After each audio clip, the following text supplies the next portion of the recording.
Good day to all our friends around the world.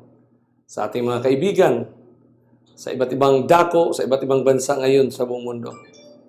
Sa episode na ito na ating talakayan, pinamagatan ito, Global Positioning Statements or Global Positioning System. Sa buong kasaysayan ng pagliligtas, in all aspects of the story of redemption, kailangan lang nating isandal the most important fundamental truth of our redemption. It's only the Word. Kaya si David nagsabi, Thy Word is a lamp unto my feet and a light unto my path. Sa kahit anong anggulo ng diskusyon, argumento, ating titingnan palagi na maging basihan, personal man, pamilya o komunidad, sa linya ng pagliligtas ng Panginoon sa atin. Isa lang, the Word of God. Kaya sinabi ni Isaiah 8:20, to the law and to the testimony, if they speak not according to this word, it is because there is no light in them. Dalawang punto lang yan, mga kaibigan, ha? To the law and to the testimony. When you talk about to the law and to the testimony, if they speak not according to this word, one text, one verse, composes of three. The word, the Bible. Because what is the Bible? It is the law. What is the Bible? It is the testimony of Jesus Christ. Simple as it is, mga kaibigan. Napakasimple lang na dapat nating pag-usapan ang kaligtasan. Kaya truth stands by itself in our generation. Self-evident na ang fulfillment ng sinasabi. Sa previous episode, nakikita natin sa dalawa nating mga mata kung paano gumagalaw, kumikilos ang takbo ng ating mundo, ang takbo ng sanlibutan, ang takbo, the movement of humanity in relation to God's story of redemption. Dito sa Christ Closing Prescription, dito natin makikita yung makapangyarihang institusyon na naging simbolo, naging primary, naging clincher siya ng story of redemption. This power ay talagang sa ayon natin sa gusto is evolving into a pivotal role, crucial in the dynamics of the end. Kaya sa tatlong mga permanenteng hari na ito, all of them, three of them, were being featured by international magazine.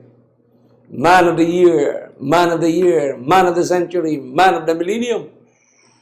Si Pope John Paul II, sa ayaw natin sa gusto, mga kapatid, he was embraced by the political leaders of the world. Si Pope Benedict, he was embraced by the religious leaders of the world. Here comes Pope Francis, embraced by humanity. So all existing human beings, from the top to the bottom, how the influence, the principles, the policy of these institutions move by these pivotal leaders of these institutions have changed the landscape of the battlefield. That without Christ's closing prescription, we will be at a loss. In the language of Ellen G. White, trumpet is uncertain. We have the trumpet, but the sound is uncertain. You know, in the previous years, we have seen documents, the real events that transpired in the pontificate of Pope John Paul II during his funeral, my beloved friends. It drew 5 queens, 4 kings, and 70 heads of state or government to his funeral as international leaders mingled with ordinary pilgrims in the Vatican. For the first time in human history political leaders have gathered. It was the first time the leaders of the Orthodox Christianity, the Church of England, Armenian Apostolic Church, and all religious leaders of the world have attended his funeral. Now let's go now to Pope Francis. I'm going to show you a video clips published by EWTN, a cable channel of the Roman Catholic Church, live in New York. This was an event participated Your Holiness, may I by the present religious Archbishop leaders Ayan of our time. Barsamian, Primate of the Eastern I want you Diocese to of video Jerusalem this, Church to of view this video clips. According to My ecumenical beloved protocol, the Okay? Eastern Orthodox would be first in order. Want you to as they see. are, of course, first in priority in the Catholic Church's And ecumenical here, the responsibility. language, the spoken words of the leaders of the world, The the legate actions, and ecumenical officers how dramatic it is, Diocese of the Armenian how Church of significant America, this and presidents event. of the National Council of Churches in the United States. so crucial in prophetic fulfillment. Holiness, may I present Reverend Dr. Donald McCoy, representing the presiding Bishop Mark Hansen of the Evangelical Lutheran Church. Just observe it.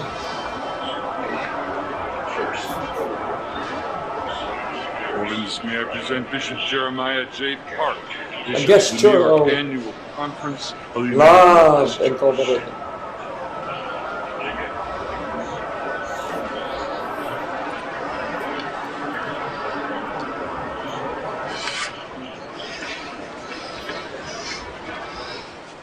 This was the presentation of religious leaders, the ecumenical Holiness, may I prayers. present Reverend Wesley Granberg Michelson, the General Secretary of the Reformed Church in America.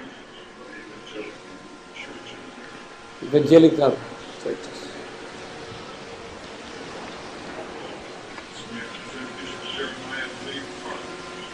Your Holiness, may I present Reverend Dr. Clifton Kirkpatrick, United Stated Methodist Clerk Church. of the General Assembly Look of at the him Presbyterian bowing Church in the to United Pope States. Benedict. Who's bowing? Is Pope Benedict? The act of moving towards the Pope. You see? Your Holiness, They are may I present Reverend bowing, my Dr. friend. William J. Shaw, President of the National Baptist Convention of the United States. Wow, Reformed Church. A respect. You know, bowing is a gesture of Your respect. Holiness, may I present Bishop James Leggett, General Superintendent of the International Pentecost Holiness Church. Clerk of the General Assembly of the Presbyterian Church in the United States. Yeah, Presbyterian Church. Your Holiness. Your Wow. Holiness, may I present Your Dr. Holiness. Leith Anderson, President of holy? the National Association of Evangelicals. May I present Reverend Dr. William J. Shaw, President of the National Baptist Convention of the United States.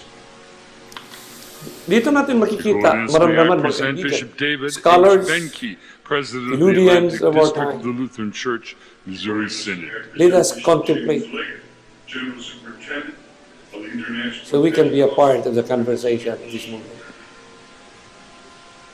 But we need the right conversation. Your The Holiness, right may I present Reverend ang Dr. totoo. A.R. Bernard Sr., President of the Value Council of nito. Churches of the City of New York. Association of Evangelicals. Doesn't talk about Illuminati. Your Doesn't Holiness, talk may I about present this. Elder Bernice King, We are daughter talking of the about civil the rights gesture leaders Martin of Luther love King and Jr. and cooperation. Coretta Scott King. President of the Atlantic District of the Lutheran Church. The joint worship, the joint prayers.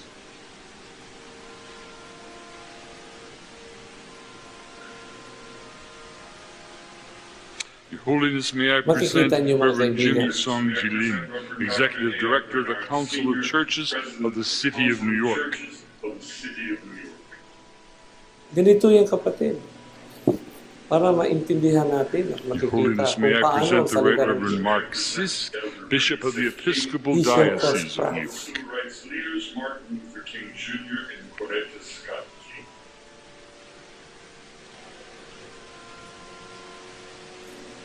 $50 years ago, no one will ever thought that this will happen. 100 years ago, 200 years ago, Holiness, may I present 300 years ago. Reverend Jimmy Song No one will ever thought that, Director of the Council of Churches that this will in happen. the city of New York. Where is that? Where can we find this in the Bible? Literally. So pag sabihin nga, Your Holiness, may I present the name of your church to this occasion? What a privilege. For them, it's a privilege, my friend. Because the world, as we have studied, had been molded, had been inculturated, a way of life, of the religious life of this planet Earth. But Ellen G. White wrote in 1885, Testimonies to the Mass, Testimonies, Volume 5, Testimonies for the Church, 451. When the Protestantism shall stretch her hand across the gulf to grasp the hand of the Roman power, when she shall itch over the abyss to clasp the hands with spiritualism, then we may know that the time has come for the marvelous working of Satan and that the end is near. Dito natin nakikita, mga kaibigan at mga kapatid, kung gaano kahalaga ang mga kaganapang ito in connection with the fulfillment of the statement of the Bible, of the spirit of prophecy, so we may know where we are moving forward. The one video clips that I'm going to show you now, this was a recent ministerial conference in America. Thousands of ministers of the Pentecostal Evangelical Church, headed by Kenneth Copeland. It is a big Protestant church. Kenneth Copeland has his own jet plane. Thousands of his ministers attending this conference. And one of the guests was Tony Palmer. Tony Palmer was the Episcopal bishop. He's not a Pentecostal, but an Episcopal bishop. So dito natin maintindihan, mga kapatid. I'm going to show you this video. Tonight. So would you welcome Tony Palmer That's to this Kenneth platform? Copeland and Bishop, Tony thank you, Palmer. sir. Just listen to the words, the wordings. I believe that God has brought me here to this year's Just ministers' ministers' conference in the spirit of Elijah. You see, spirit of Elijah. He Let me was explain. talking about Elijah. If you look carefully, the spirit of Elijah was on John the Baptist to turn the hearts of the sons to the fathers. And to turn the hearts of the fathers to the sons. So, tingnan mo, to kapatid. prepare the way. To prepare the way of the Lord. Pero binaliktad niya ito, kapatid. Binaliktad niya. Turn the hearts. Ang right statement ng Bible sa Malakay, He shall turn the hearts of the father to the children. Pero ang last statement doon, ang last words na ganyan, and shall turn the hearts of the children to the father. Yun ang movement, because this is the dynamics.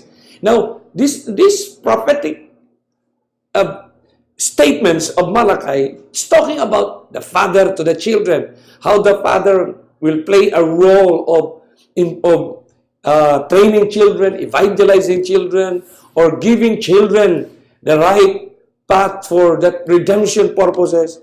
But the closing movement of the story of redemption, the role of the children is being specified. Kung paano ginagamit ang mga bata ng Panginoon para pabalikin ang mga magulang sa tamang katotohanan, para pabalikin ang mga namumuno sa tamang daan.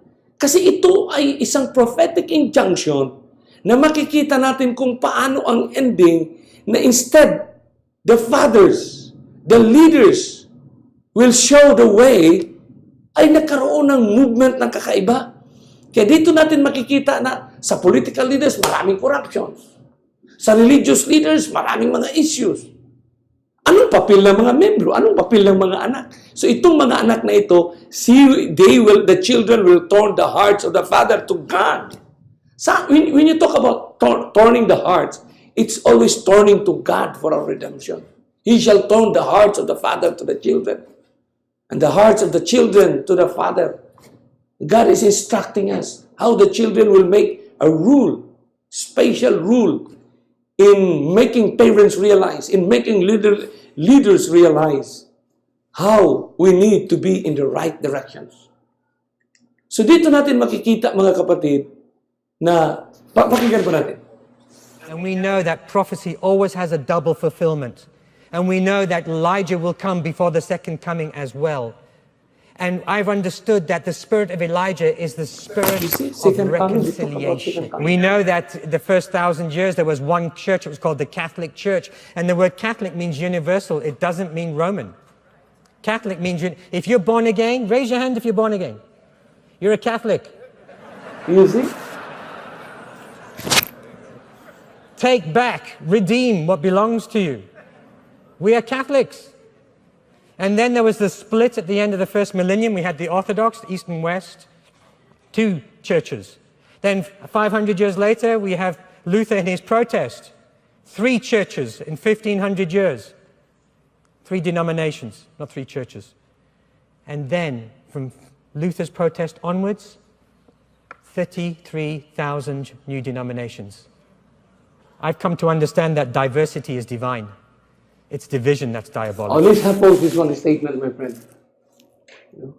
What a crucial statement. Kung gaano ka-importante ito na statement, kapatid. This has been published. This is not an ordinary religious gathering. Tingnan nyo, mga kaibigan, kapatid. Habang kayo yung nanonood ngayon, pause a moment and think of this statement. Actually, statements will establish the foundations, will establish the philosophy. Yun ang magpatayo ng filosofiya. Filosofiya na mag-mold ng pag-iisip ng tao, na mag-establish ng isang kultura. I come to understand that diversity is divine. Diversity is divine. And its division, that's diabolic. Grabing statement, no? Diversity, so, kung ano ang iba't ibang klaseng denominasyon, it's divine. Divine daw yan, kapatid. Pero when there is division, that's diabolic. So anyone who will call outside from this ecumenical spirit, lalo na yung pag mag-message ng come out and be separate, that statement will become diabolic to this postmodern generation, to this movement now going on. Patuloy mo, kaibigan. Pragmatic reason, so that they may be one. It's the glory that glues us together, not the doctrine. Oh, see? It's the glory that glues us to, that binds us together. It's not doctrine. How you are going to reconcile Christ's doctrine, Christ's truth? It's the glory. Because glory is, according to the concept, is a manifestations of humans that comes together, that extinguish hatred, that becomes a brother with each other. Because this movement is all about ecumenical Christian unity, without considering the importance of biblical doctrine. What they are talking about is Christian unity in the name of Christ. Talagang napakahirap i-identify dito, kapatid. Patuloyan natin. Tingnan natin. Therefore, Christian unity is the basis of our credibility, because Jesus said until day one, they will not believe. The world will not believe, as they should, until we are one. So, pause a moment. That the world will not believe until they are one. The world. The world. Until the world. Who is the world? Ang ibig sabihin dyan. Who is the world? Pinag-usapan. So, dito natin maintindihan. Tuloy natin ang isang video clip. Destroys our credibility. It is fear that keeps us separated. Now, why is it historic? Because in 1919, Pakinggan nyo. Kaibigan. the Roman Catholic Church and the Protestant Lutheran Church signed an agreement that brought an end to the protest. Luther believed that we were saved by grace through faith alone. Amen. But that's not it. The Catholic Church believed that we were saved by works. And that was the protest. In 1999, they wrote this together. So what these 2 churches did, they put the 2 definitions together. Listen to it. I'm reading verbatim from the Catholic Vatican website. Justification means that Christ himself is our righteousness, in which we share through the Holy Spirit in accord with the will of the Father. Together we, Catholics and Protestants, Lutherans, believe and confess that by grace alone, in faith in Christ's saving works, and not because of any merit on our part, we are accepted by God and receive the Holy Spirit, who renews our hearts while equipping and calling us to good works. Brothers and sisters, Luther's protest is over. Is yours. In 1999, this was signed by the Lutheran Church, the Federation Worldwide. Later, about 5 years later, the Worldwide Methodists signed the same agreement, but as of today, we still have had no Protestant evangelical that will stand up and sign this agreement to agree with our brothers and sisters that we are saved by grace through faith to good works. And I believe that's something that needs to be fixed. So the protest has been over for 15 years. And I get a bit cheeky here because I challenge my Protestant pastor friends. If there is no more protest, how can there be a Protestant church? Maybe we're all Catholics again. Wow. See? We now preach the same gospel. We now preach the same gospel. By grace through faith alone. The word alone was the argument for 500 years. The word alone is there. You can read it yourself. So what's the Protest difference of the is gospel over. and the gospel of the true church? The protest is over. This is, now listen to this one. From Pope Francis.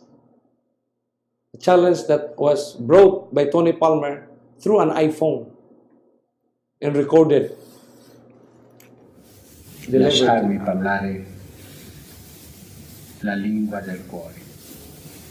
E vi chiedo anche un favore, di pregare per me perché ho bisogno delle vostre preghiere e pregare al Signore perché ci unisca tutti. Siamo fratelli, Pag-isahin ci tayo. diamo spiritualmente questo abbraccio Spiritual hug. e lasciamo che il Signore, perché questo è un miracolo, il miracolo Ito dell'unità ay milagro è talaga ito. Ito incominciato nangyari daw. Milagro senza daw finirlo talaga. bene. Lui finirà Never bene been questo seen. miracolo Pero dell'unità. ito na ngayon ang kaganapan. Di benedirmi At ito pa, e io vi benedico. na humingi siya ng blessing. Fratello a fratello, un abbraccio. Embrace nila. Grabe. Brother to brother, embrace.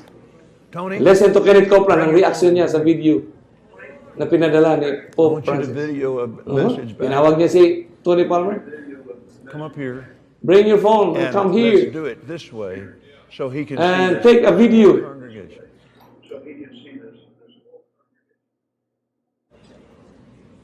My dear sir, thank you so from the bottom of our hearts. All of these leaders represent literally tens of thousands Tens of of thousands people that love you, that love you, that believe God with you, that believe God is with you. and in answer to your request, we have just prayed For you. you and with you, and we did so in the Spirit. And we believe we receive, according to the words of Jesus in Mark 11:24, that whatsoever thing you desire when you pray, believe you receive them, and you shall have them. Our desire, sir, along with you, is in the 4th chapter of the book of Ephesians. Till we all come in the unity of the faith and of the knowledge of the Son of God, unto a mature man, unto the measure of the stature of the fullness of Ganda, Christ. in other episode, Thank we will you, discuss sir. the stature unto the We do fullness. bless you. We receive your blessing. It's very, very important to us. And we bless you with all of our hearts. We bless you with all of our souls. We bless you with all of our might. And we thank you, sir. We thank God for you. Well, we thank God for you, And so, all of us. all of us declare together Be blessed. Once again, all together. Be blessed. You listen to Kenneth Copeland. Oh, thank you, Lord. Tuwang-tuwa sila mga kaibigan. Hallelujah. Tuwang-tuwa sila. You know, Sayang masaya you sila. know what's so thrilling to me? What so thrilling to me? When we went into the ministry 47 years 47 years ago, ago, this was impossible. people, Sabi people, people would read that scripture and say, yeah, right. Till we all come together in unity of our faith. And we ain't no way that's ever going to happen. Dito natin maintindihan, kapatid, kung gaano na kabigat ang mga kaganapan sa ating kalagitnaan. Pero paano natin i-engage ang Word of God in the dynamics of this movement? Alam mo, pagkatapos niya, kapatid, talagang nadala ni Tony Palmer sila doon sa Vatican. Nagpa-picture sila, kapatid. At makikita niyo yung picture sa kanilang prayer, kapatid. Yung prayer na ito yung sinasabi natin na pinag-aralan na matagal nang kumalat sa lahat ng relihiyon. Yung prayer format, yung prayer structure, yung prayer na sinasabi na dugtong-dugtong. Pati sa mga presidente ng mga mundo, pag mag-oath-taking ang mga presidente, dugtong-dugtong. Kasi yun ang ecumenical spirit. Paano daw mag-connect sa Panginoon? Ang Biblia nagturo sa atin kung tayo manalangin. Pag manalangin ka, kahit marami kayo, kung magdugtong-dugtong man ka ng panalangin, siguraduhin mong tapusin mo sa pangalan ni Jesus na aking tagapagligtas. Saka padudugtong yung isa. Hindi yung, ito, may isang word ito. Now, when we pray, our personal, our heart, ang ating puso ang nakipag-communicate, kapatid. Alam niyo ba na during this visit, nagsulat talaga si Kenneth Copeland. Anong sinabi niya? The bridge, ang tulay daw, is already built. It's a love bridge, a bridge that will never fade. Grabe, kaibigan. Siya mismo sa bibig niya, sinabi niya kanina, 47 years ago, it is impossible. Kasi sila mismo nag-proclaim. Kasi bilang Protestant, Evangelical, Pentecostal Church, alam nila yung historical account ng panahon ng Dark Ages, kaibigan. Kaya dito natin makikita kung ano talaga yung movement ng mundo. Yung unity, love, mercy, compassion. Yun ang man's movement, kapatid. Kasi may hinuhulma sila na direksyon. Isang direksyon na medyo religious nga, gamit pa Christ righteousness. Siyempre, yun naman ang sinabi. Kaya dapat sisilipin natin at alamin kung ano ba talaga yung ibig sabihin ng sinasabi ng Biblia. Na sinasabi na Satanas na I will be like the Most High. Gaano ba kalalim ito? Gaano ba ito kabigat? Gaano ba ito yung kanyang influensya na pag hindi tayo nag-iingat, maging bahagi tayo sa ganitong movement na ito? At sinabi ni Paul, napakabigat, si Satanas nag-transform as an angel of light. So paano natin i-identify yung religious activity, spiritual movement sa ating generation ngayon na nangyari, kapatid? Kaya kinapitalize ni Satanas yung blindness na mabubula. Kaya the statement of Ellen G. White is very crucial. Ano ba yung God's movement? Alam natin yung structure ng Biblia. Yung story of redemption is based on love, mercy, and judgment. When the Bible was given to Moses after 2,500 years of lapse time, nandoon na naka-built in na itong judgment kasi He is coming. He's going to return to restore. There is judgment with this Bible. Pero ang ginamit ni Satanas, Bible ang gagamitin, palitawin niya yung love, mercy, and compassion para maanod tayo lahat. Hindi natin maramdaman yung takbo ng panahon. Kaya na maaanod tayo, kaya time is very crucial. Alam nyo, kung bubusisihin natin, kapatid, yung philosophy nila, grabe nga yung sinasabing post-millennialist. Nung nagkaroon kami ng presentasyon sa Davao, sa isang hotel, ang nag-participate doon, ang audience doon, yung Associate Dean ng Graduate School ng Ateneo, isang presidente ng Baptist Elders Council ng Davao, mayroong mga doctors na nandoon. Pero nag-request yung isang audience na pwede ko bang dalhin yung kaibigan kong Amerikanong pastor galing sa Amerika. Siya ang pastors namin sa Born Again.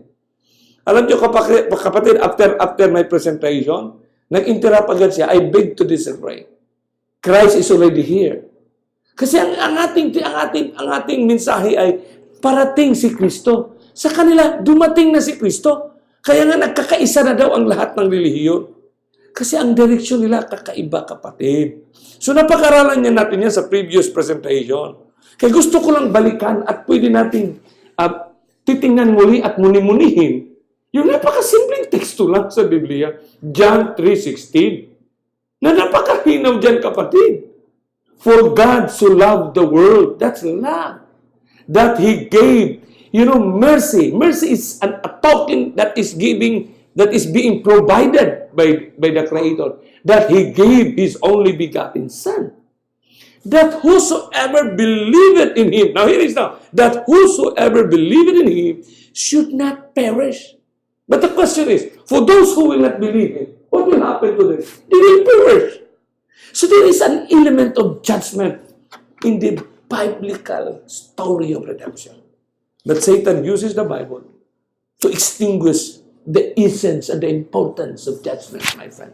Kaya huwag na kayong magtaka, kapatid. Kaya dapat natin titingnan yung ating kinakanta, yung ating mga program, kung baka mayroong taste, mayroong timpla na hindi natin namalayan ay naging post-millennialist theologians na pala tayo, kapatid. Kaya sa ating pag-aaral sa nakaraan ng millennium in heaven, binigay Matthew 24:14, ang mundo, millennium here on earth, saka pa daw darating si Kristo. Kaya the final war, has been clearly defined and it's happening right now in our time. Closing na ang essence ng great controversy. Yung pinakadoktrina, pinakabuod ng essence ng great controversy, yung tinatawag na apocalyptic, is about to end.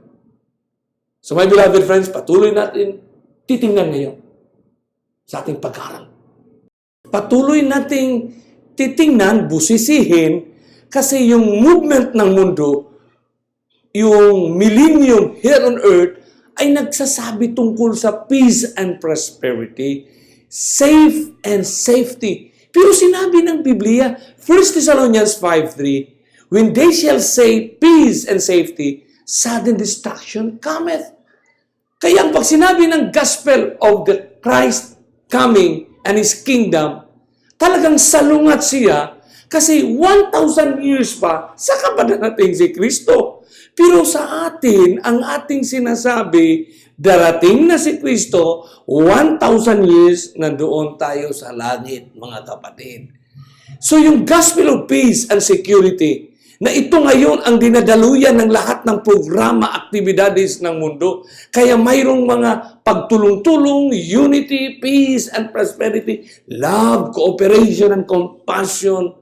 Lahat ng mga activities na ito, titingnan natin kung saan tayo sa movement ng God's redemption, kapatid. Kasi pag balikan natin yung 1 Thessalonians 5, sinabi ni Paul, for when they shall say peace and safety, then sudden destruction cometh upon them. Travel of woman with a child, and they shall not escape. Now, sinabi din ng manuscript release, volume 10, 266. 1876. Pero it was being reprinted, quoted by the Last Day Events at 230. By the way, Last Day Events, this is a new compilation of the Ellen G. White Estate. Kasi basahin mo ang forward niyan, kaibigan at kapatid. Yung forward niyan, in fairness to the Ellen G. White Estate, sinabi talaga, although in-arrange nila, pero in fairness to sinabi na, hindi ito yung ibig sabihin na kanapan. But because we need to see the principles of the fulfillment. Sinabi dito sa Last Day Event, 233, when ministers, take note, farmers, merchants, lawyers, great men, and professedly good men shall cry. Sino sila? Ministers, farmers, merchants, lawyers, great men, and professedly, nakikita yan, professedly good men. Bakit? Sila ba ngayon ang gumagawa ng ganito mga programa? Masasama ba sila? Sila ngayon ang nangunguna sa lahat ng mga activities ngayon. Sila ba yung mga masasama? But the question is it now the will of God for us to do such things? When all we know na peace and safety, then sudden destruction cometh. Sapat kailangan natin idikit ang ating puso't isipan sa plan or blueprint ng Creator. Yung design ng Creator na movement ng ating buhay at movement ng buong sanlibutan. Kaya sinisikap talaga ng Hebrew, ng mga Jewish, mga Hebrew. Sinulat nga ni Paul sa Hebrews 4:9 na makapasok tayo sa isang rest na yung sinasabi. Ano yung rest na yun? Let us labor therefore to enter into that rest, lest any man fall after the same example of unbelief. So ano yung rest na sinasabi, na minimension, na kailangan, na sinabi ni Paul, there remaineth a rest for God's people. Ano yung natitirang rest? Ang ginamit ng word yan sa Hebrew, mga kaibigan, sabbatismos. Pag titingnan mo ang search engine mo sa Hebrew, sa whole Bible, that is the only time in the whole Bible, from Genesis to Revelation, na ginamit ang salitang sabbatismos. When you check the book of Hebrews chapter 4, the whole chapter talks about of rest. Maraming Sabbath mini-mention the whole chapter alone. But there is one rest mentioned by Paul, that there remaineth a rest. Ano yung natitira pang kapahingahan? Yun ang 1,000 years. Because that is a resting time. Because 6,000 years in that 1,000 years, we will be in the rest. Resting time with Christ in His holiness. Kaya sinabi nga, let us labor, therefore to enter into that rest. Yung rest na minimension sa 9, na sinasabi ng verse 11 na, ato ng pangsikapan natin na tayo makapasok dyan, kapatid. And this is the topic that we need to emphasize today, that we have to grow in grace. Kaya napakaswerte nga natin na binigyan tayo ng Panginoon ng pang 28 na doktrina kasi we used to have only 27 fundamental beliefs. Pero 90%, 95%, pag itanong mo, ano bang pang 28? Makasagot tayo, growing in Christ, growing in grace. Kailan inintroduce yan? Dapat nating intindihin kung active ang Panginoon sa church na ating kinabilangan. Ano ang kilos ng Panginoon to guide this church na yung ating buhay will have to experience the growing in grace? Halimbawa, sa ganitong usapin, paano natin ma-differentiate? Kasi dito na ngayon, sinabi, the same example of unbelief. The first 2,000 years, unbelief. Nandoon na sila pang kasama sa pagtayo ng arka because of unbelief. Pagdating na Christ was born, resurrected, dead, died, and crucified, and resurrected, unbelief din ang issue doon. Sa ending ng story of redemption, unbelief din, kapatid. So dito natin malalaman at dito natin talaga matutuhayan niya, the word is a lamp unto my feet and a light unto my path. Sa kanumang ministry na ating kinasalihan, sa anumang dedikasyon, conviction ng ating napasukan ngayon.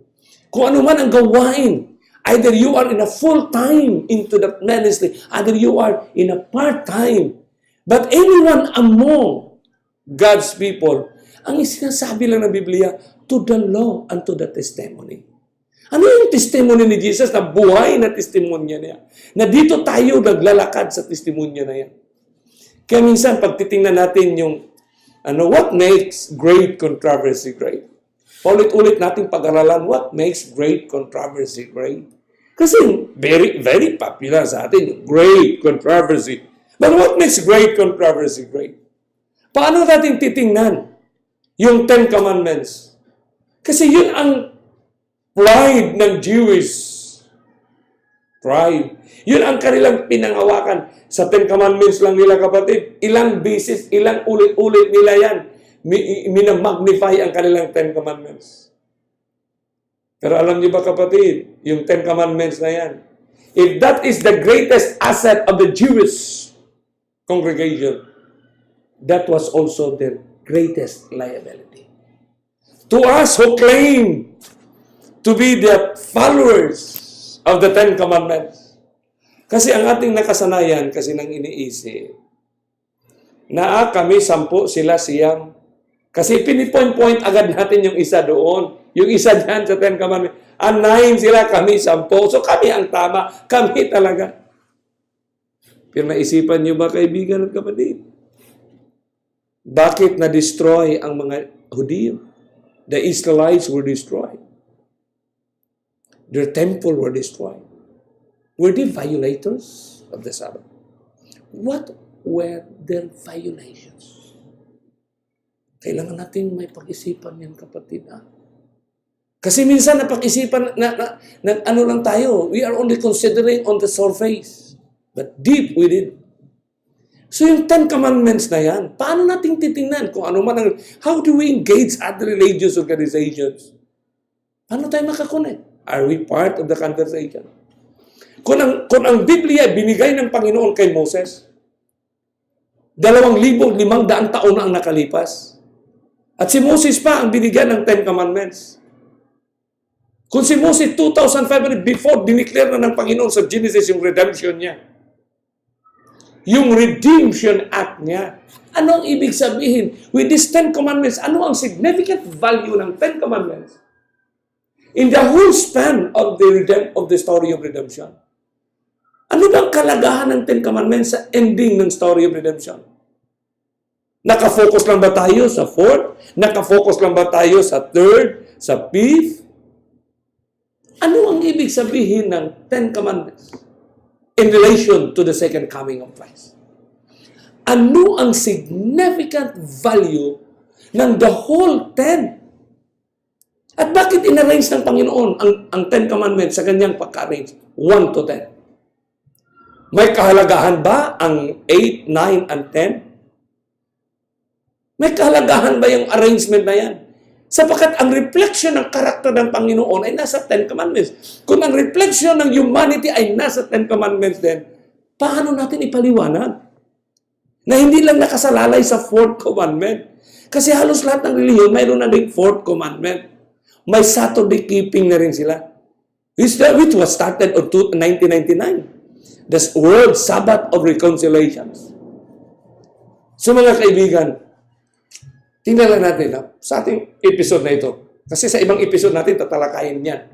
Pero in a little portion of this presentation, bakit sinabi ng 9? Ano yung 9th commandment? What is the 9th commandment? Thou shalt not bear false witness against thy neighbor. By the way, mga kaibigan, ano ang kaibahan ng bearing false witness and lying? What is the difference between these two? Most the people will say, parehas lang yan. Magkapatid, malaki kaibahan. Because lying, when you say something which is not true, that's you tell a lie. But bearing false witness, kahit wala kang sinasabi, pero ginagalaw mo, kinikilos mo, ay hindi ayon sa iyong sinasabi, hindi ayon sa iyong pananampalataya, you bear false witness. Because Merriam Dictionary define bear is to behave, to conduct, to have a feature or character, to give a testimony. Bearing false witness. You bear. Kaya ang witness, pag may witness mo, kapatid, siguraduhin mo.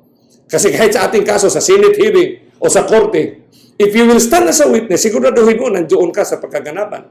Nakikita mo sa dalawang mata, narinig mo sa dalawang tainga. That is the essence of witnessing. Kasi sinabi dyan, action speaks louder than word. So ano pa ang ibig sabihin ng bearing false witness?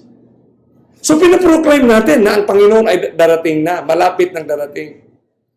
Pero baka masilipan ka ng ating kaibigan at kapitbahay. Na parehas lang tayo sa kanila. Busy sa napakaraming binisihan. At hindi nila nakikita na mayroon tayong pinagandaan, kapatid, na darating. Sapagkat pag hindi tayo nakitaan na mayroon tayong pinaghandaan na darating, you bear false witness against thy neighbor. Because, why neighbor? Because these are the figure that is literally who can see your life. Neighbor. Who is your neighbor? Your friends. Alam. Kaya why 10 of the 10? Bakit yung pang-10, kapatid? Ano ang significant value ng pang-10? Thou shall not covet. Grabe, ano? Sige. Bakit na ganyan ka? Ibig sabihin, tuloy ako? O hinto na? Tuloy ka lang. Ay, sinabi mo kasi, akala ko hinto ako. Hindi kasi pinapatay ko. Pwede ko kasi siyang ayusin pa rin. Pag tumigil siya. Sige, balik ako doon sa why 10th of the 10th. ah, Why 10th of the 10th? Ang ganda kapatid, kasi dapat natin tayo lalago sa kalaman ni Kristo na may significant value yung bakit in-arrange ng Panginoon yung 1 to 10. Because the first, thou shalt have no other gods before me. Tapos ang pang-10, thou shalt not covet. Anong ibig sabihin ng covetousness? Alam niyo ba mga kaibigan sa generation ngayon? Grabe. Walang sinasanto ang covetousness. Grabe. Kung mayroon siyang ganyang klase sa sasakyan, dapat mayroon din akong ganito. Kung yung ibang paltos, mayroon kanya, dapat mayroon din akong ganito. Kung yung ibang pari may ganito, dapat mayroon din akong ganito. Kung yung kapitbahay naman, grabe kapatid. Kaya nagkaroon nga ng batas ang mundo, yung tinatawag na copyright. Kasi sa covetousness, wala nang ano dyan. Kailangan gagayahin dahil na covetousness kapatid. Yan sinasabi diyan. Why? 10 of the 10. Alam niyo ba? Na ang galaw ng tao sa sanlibutan ngayon ay binabalo tayo ng covetousness. Although sinabi ni Paul sa 2 Timothy chapter 3 verse 1, 2, 3 that in the last days perilous times shall come, for men shall be lovers of their own self, covetous. Grabe ang mundo. Binalo tayo niyan kapatid. But we have another episode discussing this particular topic. The arrangement of the 10 Commandments insignificant sa kanyang value sa story of redemption. Kaya dito, sinasabi ng Revelation 19, verse 10, for the testimony of Jesus is the spirit of prophecy. Ano ibig sabihin ng spirit of prophecy? Minsan, we took it narrowly. Pero ang spirit of prophet, punahantahan mo ang dictionary. That's a small letter in the original, in the King James Version. Spirit, and what do you mean by spirit in the dictionary? Spirit means the life. The life of the prophecy, because all our life, since time immemorial, from the time of the fall to our present now, we are living in the fulfillment of what has Christ had been prescribing. Ang tawag niyan, we are standing on the tenets and the essence of the fulfillment of Christ's words. Christ's words in advance, kaya tinawag niyang prophecy. So the spirit of prophecy, the testimony of Jesus is the spirit of prophecy.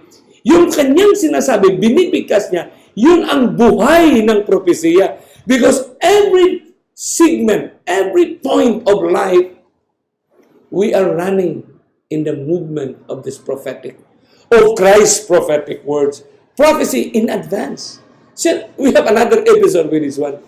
Kaya ang true meaning of the followers of Christ sa ating kapatid, pag i-engage natin ang iba't ibang relihiyon, kailangan lang natin kapatid na tanggapin ang isang katotohanan.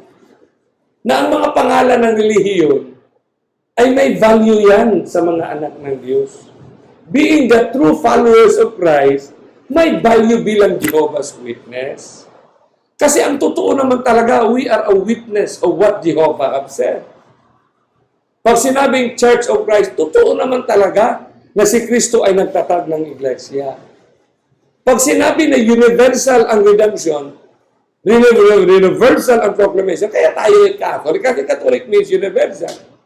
So, kailangan din binyagan ang mananampalataya, kaya Baptist, Evangelicals. Pero pag balikan natin ang history, kapatid, so balikan lang natin sa isang maikli. Ilang bisis kaya binasa ni Satanas yung prophecy? Ilang bisis kanyang binasa ang Daniel 8, 13 and 14? Until 2,300 days, then shall the sanctuary be cleansed. Ilang bisis kaya binasa niya ang Book of Revelation?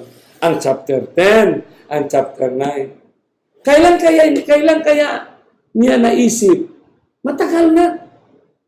Nakikita kaya ni Satanas yung the age of enlightenment? Nakikita din kaya ni Satanas yung the age of reformation? The age of enlightenment? Nakikita kaya ni Satanas yung mangyari na matapos ang 1,260 years?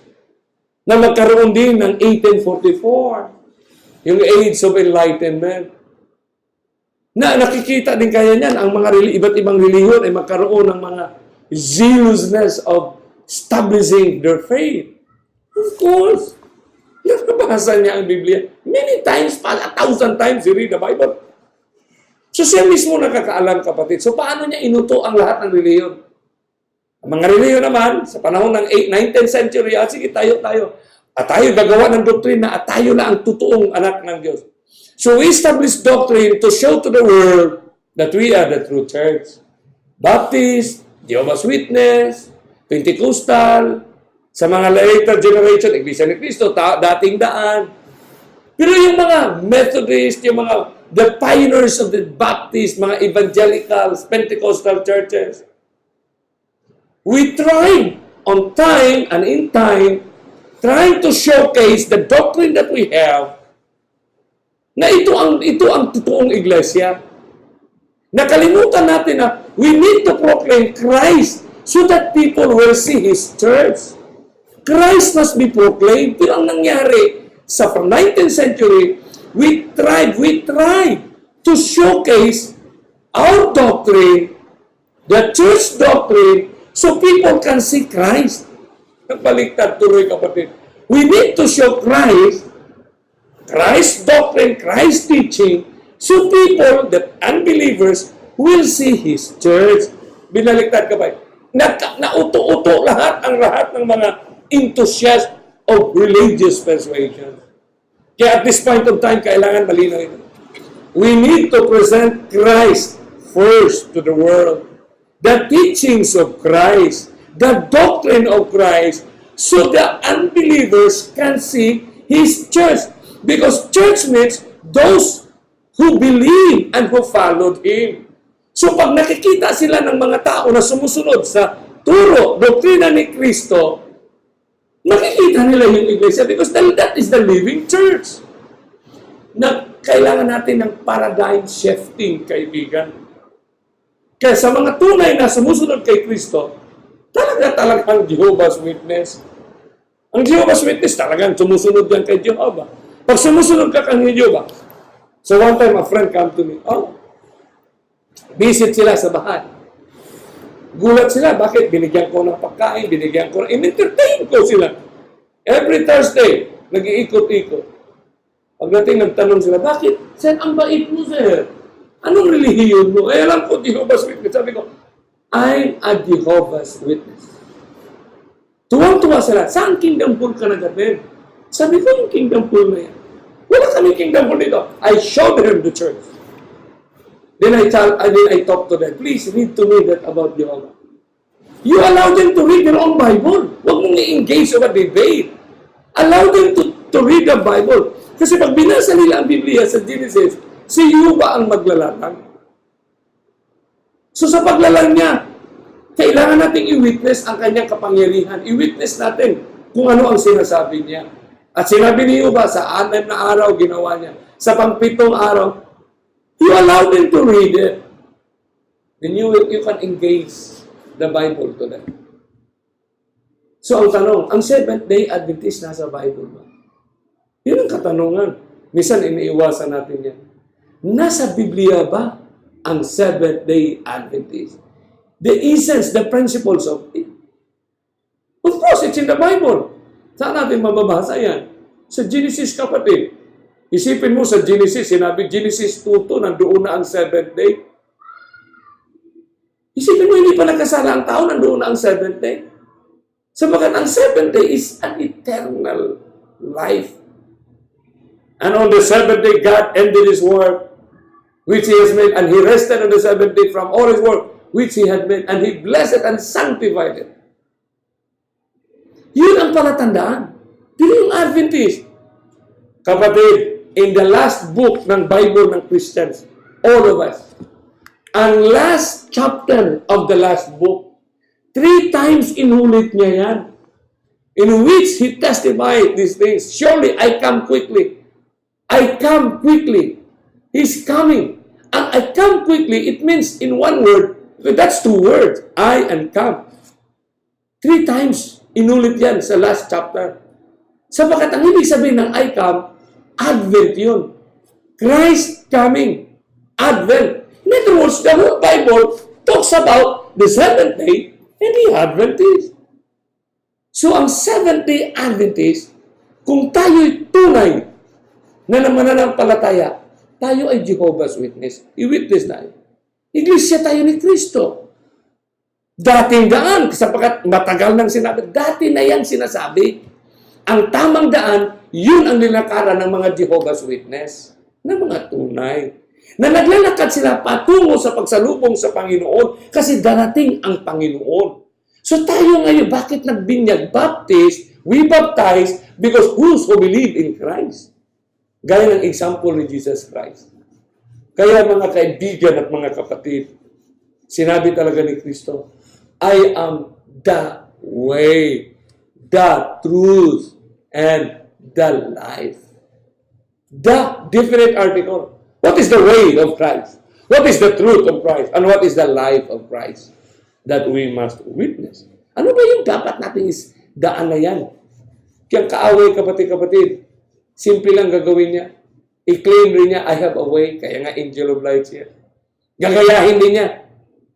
I will be like the Most High. So, mayroon din siyang way. Ang paggaya niya, way din. Ang paggaya niya, truth din. Ang paggaya niya, life din. Kaya nga dapat nating makikita at maintindihan.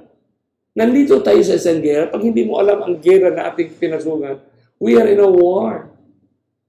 We are at war with an enemy greater than human. He's a master of disguises. Transformer of lies and truth. Maliit lang, hindi pa rin siya. Expert in subduing the elect. Sino mga elect? Kaya ang ginagawa talaga niya sa ating pag-aaral sa nakalipas na episode. Sa buong mundo, isa lang. Ang simpleng filosofiya. Prinsipyo, globalization. Globalization means all nations must come together. Pero sa mga religious persuasions, Christian unity. The basic principle, integration lang and assimilation. Yun ang basic principle, i-integrate lang ang bawat isa sa atin. So we can be assimilated and be one. To be one, kapatid. Kaya ang word na integration, equal access for all. A combination of parts or objects that work together well. Yan ang meaning ng integration, kapatid. Gusto ko lang ipaabot sa atin yung kahalagahan ng salitang integration. Because in all aspects of human existence today, the word integration is oftentimes being used. And the word assimilation is, we can be assimilated. Kaya nga, yan ang term ng religious pluralism. It's not simply about tolerance. You tolerate one's faith. No, not simply tolerating, but be engaged on their religious persuasions. So we can be one and we can understand. Assimilation means an integration, act of becoming part of something, the process of becoming part or more like something greater. So huwag na kayong magtaka, kapatid, na to illustrate the integration and assimilation, yung sinatawag kanina na sinabi ni Kenneth Copeland, building bridges. Sinabi ni Ellen G. White na bridges, kapatid. Kahit saan ka, kahit anong lugar mo, sa pinakaluklukan ng buong sanlibutan, nandoon yung bridges of hope. No? It's just an illustration how to connect one. Are you part of the conversation? Are you connected with the movement of our time? So the gap, the space, the difference should be connected, my friend. So dahil na-establish na itong mga bridges of hope, bridges of humanity, bridges of love and cooperation, so we are just a village after all. Kaya it's time for us to be compassionate, giving. There's nothing wrong with it, my friend. But the time, ano ba yung urgency of time na dapat nating makikita? So paano natin intindihin yung gera ng kaaway ni Kristo? Gira na siya, gagayahin niya si Kristo. Gira na gagayahin niya as an angel of light.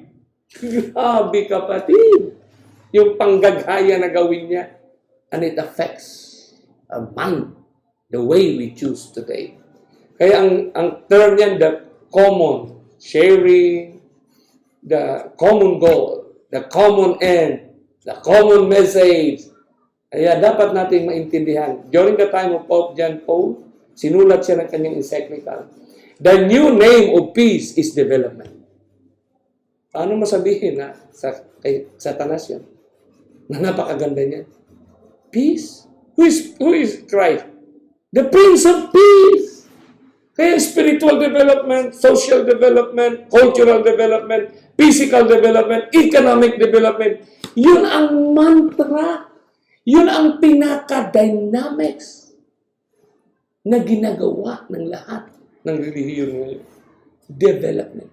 Yan din ang pinaka-mantra ng political institutions. Human institutions.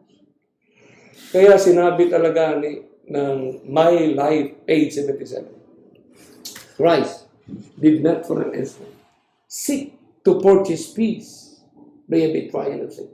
Peace could not be made by a compromise of principle. It is a grave mistake on the part of those who are children of God to seek to bridge the gulf. There is a gulf that exists between Genesis 3:15. There is the sealing message. There is the judgment message that will separate. Pero ang kaaway, wala na. Isa na lang tayo, kapatid. Kaya ang panawagan ng mundo, be a part of the movement. Sa whole world, globalization. All nations must come together as one. We are the world, we are the children. Sa religious world, ecumenical. So, but the Bible is talking about one peculiar people. Isang peculiar na mga anak na kailangan tumayo, pero kailangan madali ito ng kaaway ni Kristo na si Satanas. So the basic principles of our time is integration and assimilation. Integration of faith and learning for human development. Learning new humanity. Learning new spirituality. Kasi pag nag-iingat ka, pag nagkaroon tayo ng revival and reformation, gagawa, gayahin natin itong mga activities, mga programs na ito para mag-angat ang ating spiritual. Hindi natin namalayan pala ay may mga tinatawag na mind alteration activities. Kaya hindi namalayan na yung mga konsepto ng Eastern art of spiritualism. Mind manipulations. Grabe. Kaya nga yung new health, yung mga art of healing na hindi mo namalayan, kapatid. Marami ay nabibiktima talaga. If health is the right hand of the true gospel, health is also the right hand of the healing of Christ. Kaya dapat talaga nating titingnan at kung ano ang sinasabi ng Panginoon. Bilang peculiar ka, ikaw ang manatiling makatayo sa paghakbang in the purity of your faith. Christ our righteousness. Kasi ang Christ righteousness, ginagaya rin ng mundo. Kaya huwag kayong magtaka, kapatid. In 1999, nilunsad ang Interfaith. It's the World Sabbath of Religious Reconciliation. 1999. Kaya nagkaroon na ngayon ng mga Sabbath. Sabbath ang emphasis ngayon na. So, ba't nung ma-engage ang truth? Na kung lahat ng ninyo Sabbath na. 2019, grabe ang Sabbath emphasis ngayon. Simula sa 2015, 16, 17, yung Sabbath of Religious Reconciliation.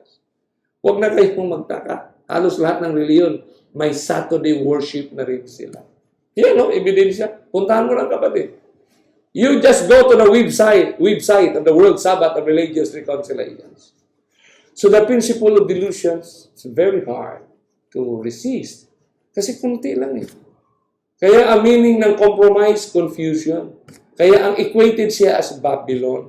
Kaya ang hindi nga, Babylon is fallen, is fallen. On the first place, Babylon is already fallen. Pero bakit sinabi sa Revelation, Babylon is fallen, is fallen. What does it mean is fallen? Ikaw nakita mo na bumagsak. Kasi nagaling ka, may kagalingan ka. It's the act of God. In another episode, pag-aralan natin yung three angels' messages ng Revelation 14. This is one of the most misconstrued verse sa generations ng Apocalyptic. Sipin mo, Babylon. Dati nang hulog yan Ever since, hulog naman talaga ang meaning ng Babylon. Pero bakit kailangan mong isigaw? Bakit Babylon is fallen? So the standards of His grace, our worship to Him, our loyalty to Him, will be affected. Tungkol sa Sabbath keeping natin, marriage vows natin, yung health, yung food, yung music, yung tithe, yung offering natin. Lahat ng aspito ng religiosity ay talagang sisikapin ng kaaway that this can be adulterated. Diluted siya. The word in delusion, the act of thinning or weakening. Yun ang ibig sabihin ng delusion. Halimbawa, bigyan kita ng isang malaking ng tubig, isang container na tubig, na drinking water. Tapos, ipakita ko sa iyo, kukuha ko ng karayom. Karayom, may pantay lang. Tapos, ilagay ko yung dulo ng karayom sa dumi ng aso o pusa. Idikit ko lang ng konti yun.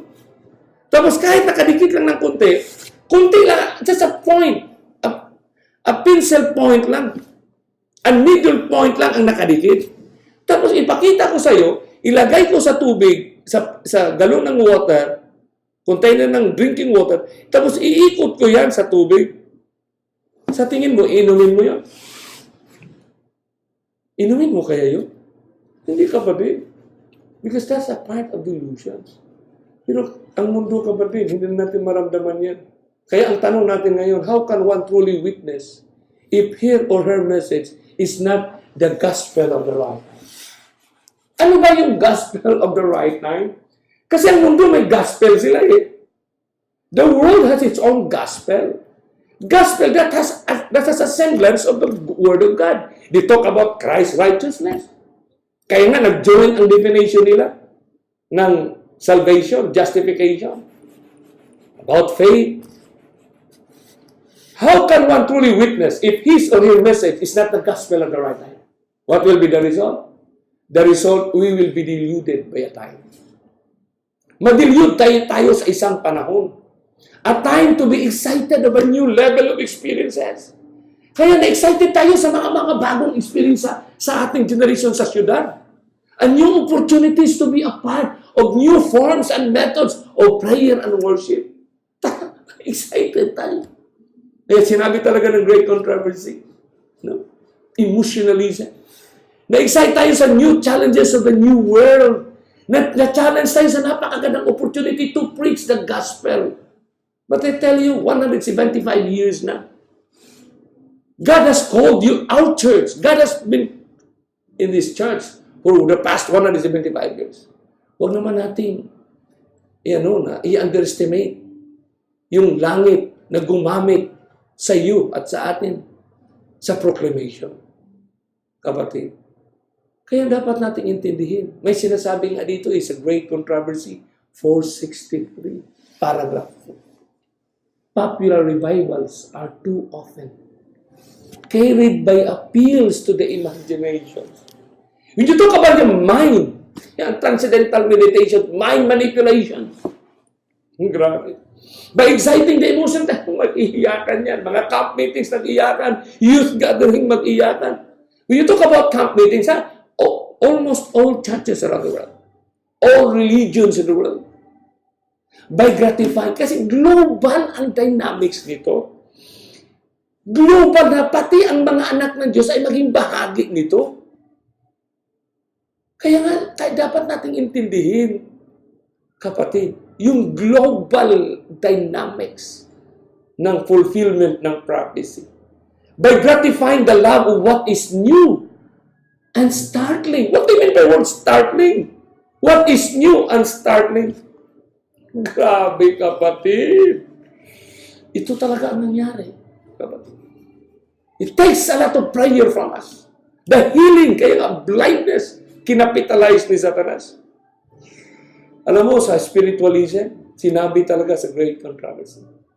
By spiritualism, which numbers its converts by hundreds of thousands, yes, by millions, which has made its way, yung spiritualism had made its way into scientific circles. Parang science na rin. Yung healing, science na rin. Which has invaded churches. Kailangan natin dito point of acceptance. Minsan may yung tinatawag nating denial stage. Pag nag-mission, kinakalaban mo, sinisiraan mo ang simbahan. Kailan pa tayo nalago, kapatid? We have to see the dynamics of Christ's own words.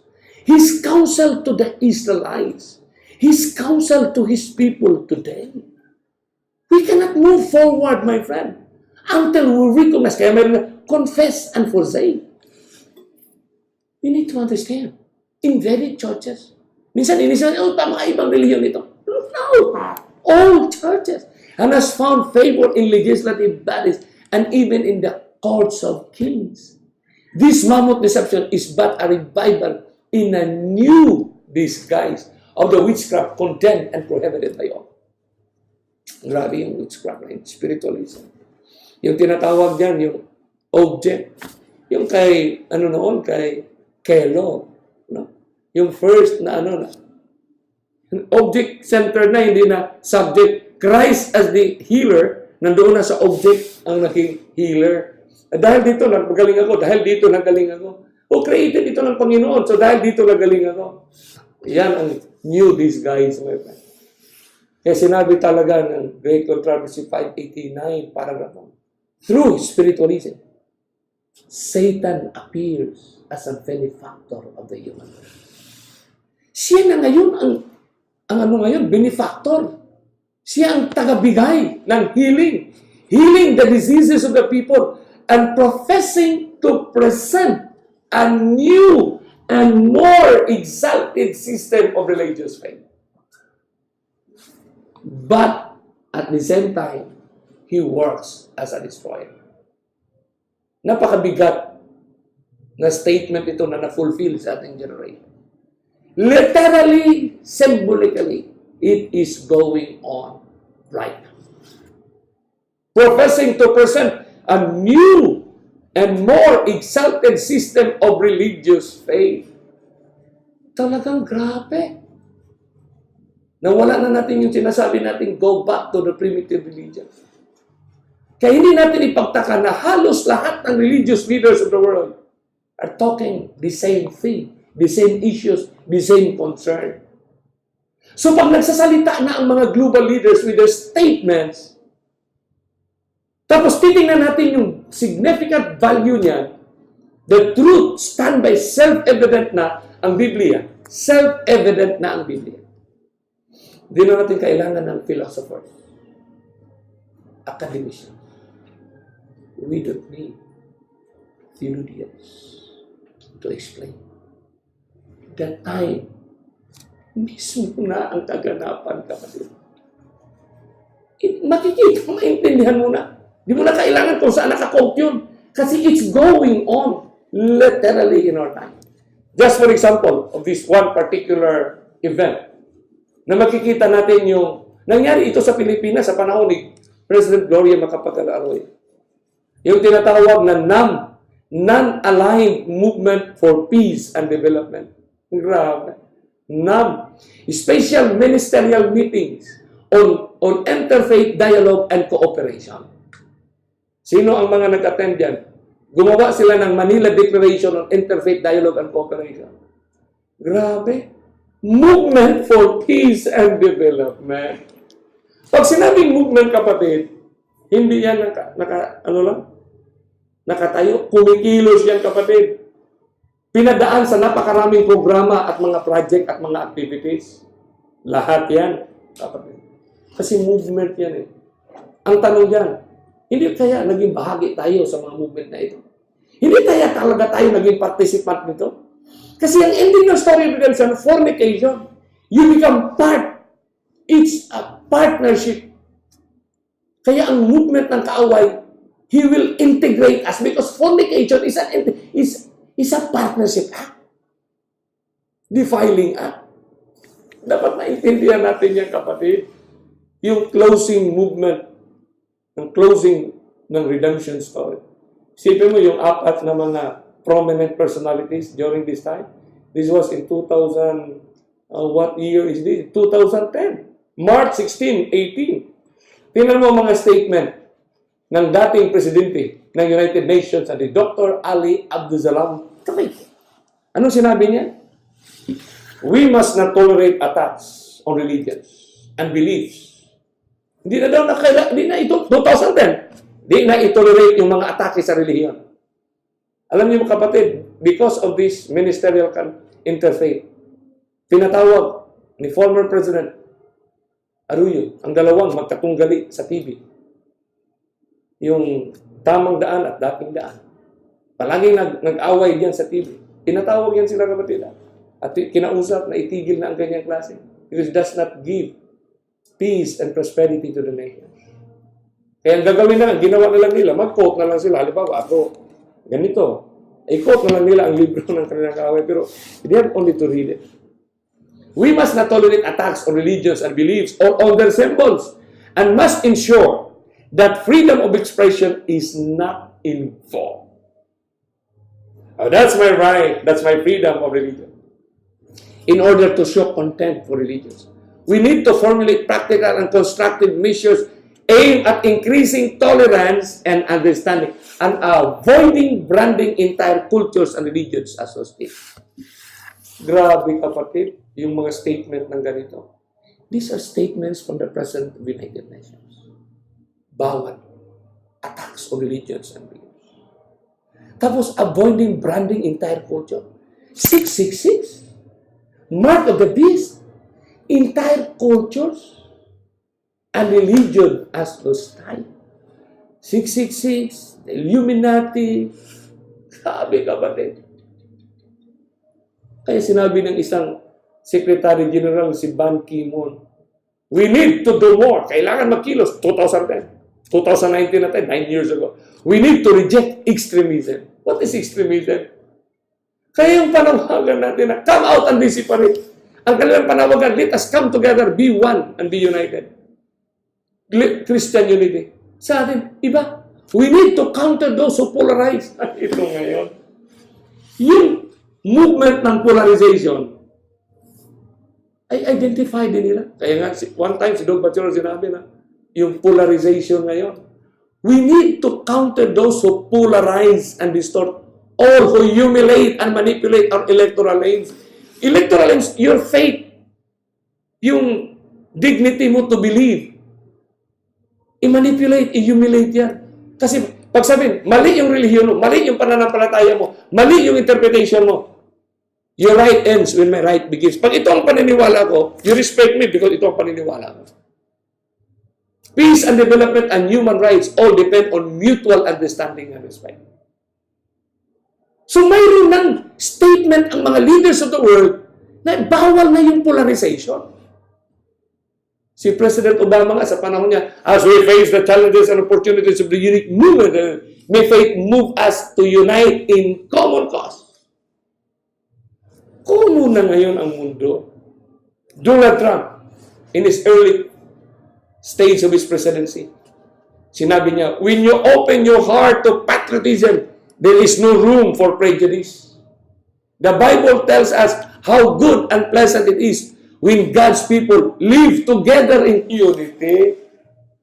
Kaya nga, magugulat ka. Sino ang nagkampanya kay Trump?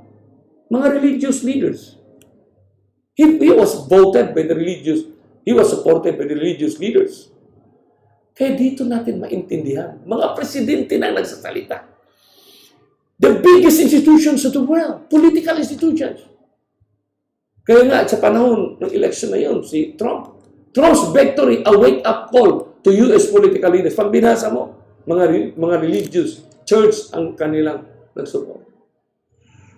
So dito natin maintindihan why the Catholic Church and the Social teaching is crucial in the integration process of our time.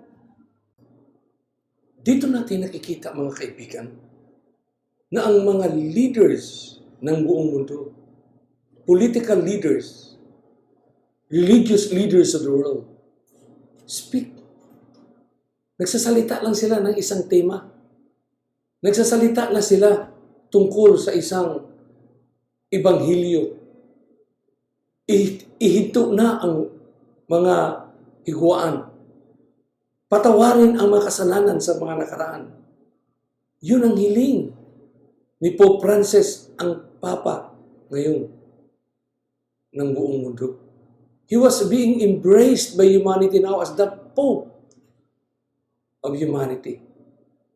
Kaya dito natin makikita, mga kaibigan, yung pinakasintido ng kanilang mensahe sa napakatagal na nilang pagkilos at nakarating na sila sa antas ng kanilang tagumpay, ay kailangan na nilang magsalita na kailangan ng ihinto na ang freedom of expression has limits. Mababasa natin sa The Guardian, si Pope Francis nagsabi, freedom of expression has limits. Si Pope Benedict, nang sinulat niya ang Caritas in Veritate, for integral human or in charity and truth. Saan ka makakita ng panahon? Lahat ng institusyon ay nag-react, gumawa ng aksyon para tugunan ang challenge ng Caritas and Veritate or integral human development in charity and truth. According to this book and some reactions of the leaders, the summary tells us that there is an emphasis on the need for the actions of all economic actors to be informed by ethics as well as the profit motive. So itong encyclical letter na Caritas in Veritate, this is in connections with the movement of globalization. So they are really an integral part of the conversation. So bilang nagpi-claim na mayroong mensahe, paano natin i-engage ang Biblia sa movement ng tinutukoy ng salita ni Kristo, the institutions of the end? Pinag-usapan na ng Caritas in Veritate ang lahat ng issues ng mundo. In the last part of the chapter, the Pope returns to poverty, discussing the great harm caused by unemployment. Kaya isinugod niya ang iba't ibang klaseng programa para tulungan ang lahat ng mga tao sa mundo. Nag-provide na, in-challenge niya ang gobyerno na mag-provide sa mga finances ng mga microfinance. In the conclusion of the Caritas in Veritate, in the reactions, the Pope reiterates his belief that charity and truth are essential for integral human development. Ano sinasabi nito? Bringing about the development of the whole man and of all men. Panahon pa ito ni Pope Benedict. So makikita mo yung produkto, yung epekto ng encyclical na ito na humantong ito sa ating sitwasyon ngayon na si Pope Francis na ang namamahala sa takbo ng lahat ng programa. Alam niyo, mga kaibigan, the past 10 years of these presentations, as we talk about Caritas in Veritate, on July 27, 2009, just that will give you an eye-opener, the gravity of this encyclical. Financial Times reported that the final publication had been delayed to coincide with the G8 summit in Italy. What is G8? These are activities program of the political leaders, industrialist nations of the world. Pero paano na-impluensyahan? Kaya napakalinaw talaga ng sinasabi ni Kristo. And His power is mighty but not by His own. The Financial Times reported that the encyclical helped influence at the July 2009 G8 summit in Italy, as the Vatican had planned. The summit resulted in a reported additional of 5 billion being allocated to combat hunger. Kaya dito makikita natin, mga kaibigan, bakit? Saan ba galing ang pera para sa poor peace? A subsidy. Saan financial assistance pinanggalingan niya? And according to German Chancellor Angela Merkel, who had criticized the Pope earlier in the year, welcomed the work, saying Pope Benedict has encouraged the state leaders, to create rules so that the so-called worldwide economic crisis isn't repeated. So it is the Pope that encourages state leaders. So the state leaders simply has to abide. Not only political leaders, state leaders, but even businessmen, business leaders, bankers around the world. For example, in addition to political leaders, the encyclical has sparked much discussion among senior business leaders and bankers. For example, a private seminar held in London and developed to discussing the relevance of charity, attended by guests such as Barclays Chairman Marcus Aurelius, HSBC, Hong Kong Shanghai Bank, Stephen Green, Lloyd's Chairman, Sir Wen Bishop, Goldman. Halos lahat ng mga multinationals, mga business leaders of the world. Itong mga tao, itong mga kumpanya ito ang nag-regulate, nag-generate ng ating humanity today. Kinakain natin, tinatanim natin, ninegosyo natin. Kaya sabi ng The Times, magazine ng The Times, Caritas in Veritate has been welcomed by Catholics, by the Protestant Christians, by Muslims, and by secular sources such as The Time magazine. Mga kaibigan at mga kapatid, mga nanampalataya, kung ano man ang relihiyon natin, paano natin titingnan itong galaw na napakabait, napakabuti naman ng mga galaw ng ating kaibigan na si Pope Benedict. Sa panahon niya, in 2009, Pope Benedict XVI proposes a new world political order with real teeth. From Pope John Paul II, the immensity of their effect and the program from Pope Benedict, grabe na ang takbo ng mundo, kapatid. In his Caritas in Veritate, talagang in-specify niya. In paragraph 55, kasi may encyclical, may mga numbers sa paragraph din eh. The Christian revelations of the unity of the human race presupposes a metaphysical interpretations of humanum, in which a relationality is an essential element. So, ang importante, relasyon. Other cultures and religions teach brotherhood and peace, and are therefore an enormous importance to integral human development. Yung mga relihiyon, mga kultura, nagtuturo na ngayon ng brotherhood and peace, sila ang pinaka-importante para sa itinatawag nating integral human development. Pero sabi niya, some religious and cultural attitudes. Tanongin natin, sino kaya tinutukoy, tinutumbok nito? However, quote unquote, do not fully embrace the principle of love and truth, and therefore end up retarding, even obstructing authentic human development. So may isang religious culture para sa mundo ngayon. Sino kaya ang nirefer nito, kapatid? Who does not embrace the principle of love and truth, end up retarding or obstructing authentic human development. There are certain religious cultures in the world today that do not oblige men and women to live in communion, but rather cut them off from the other in search of individual well-being. Kaya napakalinaw, kapatid, na matagal na nilang na-identify. Ikaw at ako. Dahil lang sa ating panawag na come out and be separate. Great Controversy, page 390. Malinaw sinasabi dito on this paragraph 2, na the church will have fully reached the condition foretold by the second angel, and the people of God still in Babylon will be called upon to separate from her communion. There is a movement of unity of communion. And there is a call to get out and be separate. Pero nakamount na, nakaplaster na kung sino man ang manawagan ng division, they are diabolic, Satanas. In other words, bago pa natin mamulat ang ating mga mata sa mga kaganapan, nakatag na tayo, kapatid. Mayroon ng tagging na ginawa ng mga diabolic ang sino man mag-proclaim ng come out and be separate. Kaya nakagugulat bago pa sinigaw. Pero matagal nang inatasan na tayong sumigaw. Even in the witnessing that we have. Paano natin ma-share? Kaya grabe kapatid, ang encyclical letter na yan, word for word, sinabi talaga nila. Furthermore, a certain proliferation of different religious paths. Iba't ibang mga paraang niliyuso daw. Attracting small groups or even single individuals together with religious syncretism can give rise to separation and disengagement.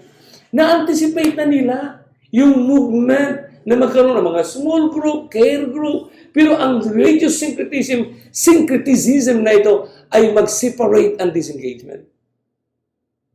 So ano pala ang dapat natin gawin? One possible negative effect of the process of globalization is the tendency to favor this kind of syncretism by encouraging forms of religion that instead of bringing people together, alienate them from one another and distance them from reality. Grabe, mabigat. Distance them from reality. Ano pa ang reality natin ngayon? Present reality. Napakabait ng Panginoon na dinescribe niya to present truth yan. Na ang present truth na present reality na ganito kaganda ang movement ng mundo. Ganito kaganda ang programa at mga proyekto. Mga religious program yan.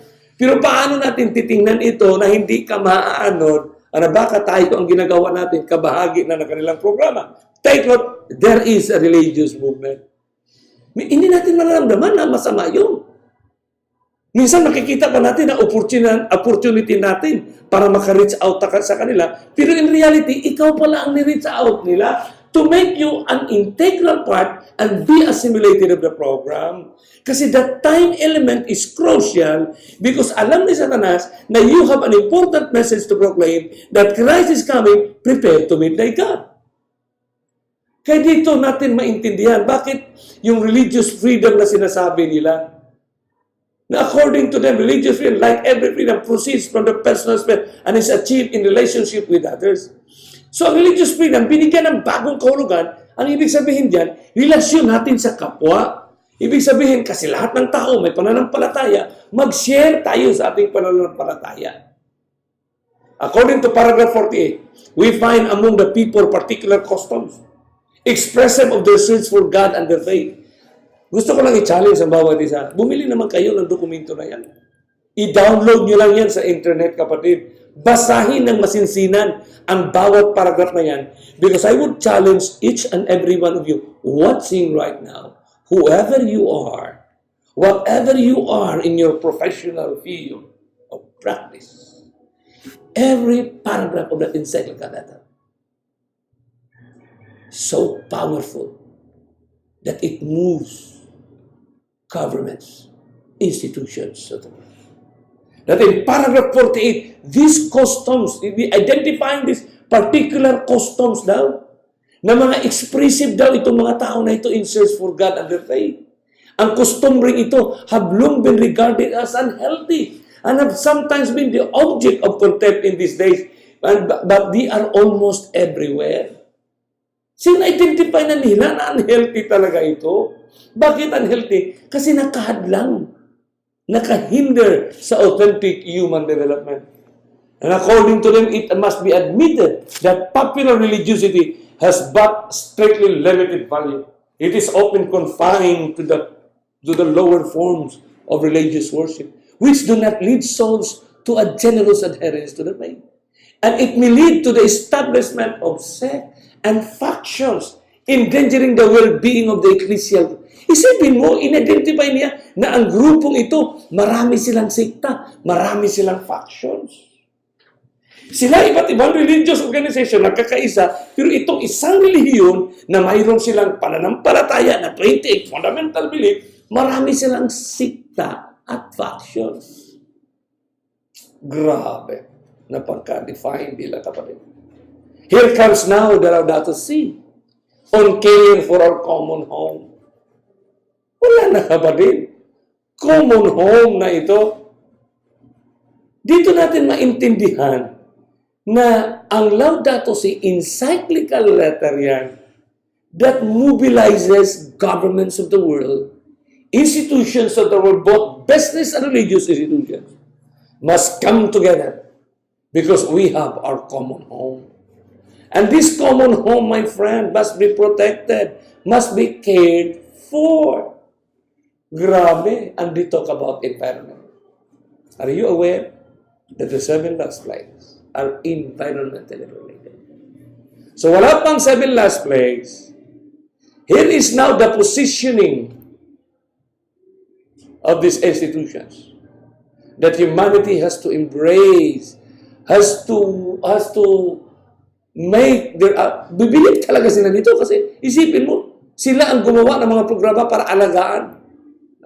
Sa mga mabubuting galaw, mabubuting gawa, sa mabubuting mga proyekto, sabihin natin ang Panginoon na hindi ito pinakinggan.